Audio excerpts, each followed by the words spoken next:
Hi, இன்றைக்கான Bhagyalakshmi review பார்க்கலாம். பாக்கியா ரெஸ்டாரண்ட்டில் கோபி திட்டினதை பற்றி செல்விகிட்ட சொல்லி திட்டிகிட்ருக்காங்க கோபியை.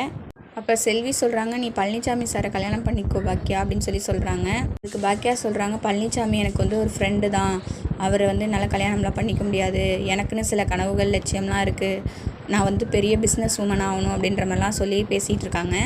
மாடியில் செல்லியனும் எழிலும் பேசிகிட்டு இருக்காங்க.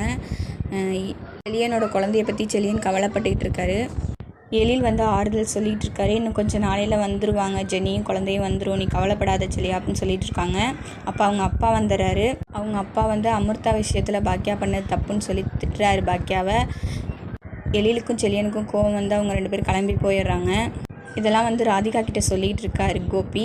எனக்குன்னு யாருமே இல்லை அப்படிலாம் சொல்லும்போது ராதிகா சொல்கிறாங்க, உங்களுக்கு நான் இருக்கேன், கவலைப்படாதீங்க அப்படின்னு சொல்கிறாங்க. அப்போ அவர் நல்ல மூடில் இருக்கா, இந்த நேரத்தில் நம்ம ஆஃபீஸ் விஷயத்தை பற்றி சொல்லிடலாம் அப்படின்னு சொல்லலான்னு போகிறாரு. அப்புறம் சொல்லாமல் விட்டு அப்புறம் பாக்கியா ரெஸ்டாரண்ட் ஓப்பன் பண்ணுறதை பற்றி எல்லாத்தையும் சொல்லிகிட்டு இருக்காங்க. ஒரு நல்ல நாளாக பார்க்கணும் அப்படின்னு சொல்கிறாங்க. சரி அப்படியே பண்ணிடலாம் அப்படின்னு சொல்லிட்டு அவங்க மாமா சொல்கிறாரு. இதோட இந்த ப்ரோமோ முடியுது. பாக்கியலக்ஷ்மி சீரியல் இன்றைக்கான எபிசோடு எப்படி இருந்துச்சுன்னு சொல்லிட்டு கமெண்ட் பண்ணுங்கள். தேங்க்யூ.